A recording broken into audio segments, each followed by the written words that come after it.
उतलंघा news दिखाइया Jammu दर्शक मन ला ये उतलंघा के जय जोहार। सबले पहली देखथन आज के प्रमुख समाचार।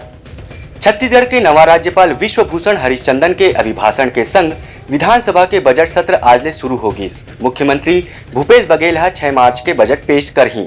छत्तीसगढ़ विधानसभा के 16वां सत्र आज ले शुरू हो गए है। ये बजट सत्र के शुरुआत में नवा राज्यपाल विश्वभूषण हरिचंदन अपन अभिभाषण प्रस्तुत करीन। ये अभिभाषण में राज्यपाल छत्तीसगढ़ सरकार के कल्याणकारी योजना के जानकारी दी और यह बताइन कि अवैया साल में राज्य सरकार गरीब, आदिवासी, किसान, महिला, मजदूर और जम्मो अलग अलग समुदाय और वर्ग के विकास पर कौन कौन सी योजना चलाने वाला है। आज सत्र के शुरुआत के पहली विधानसभा अध्यक्ष डॉक्टर चरणदास महंत नवा राज्यपाल के अभिनंदन करीन।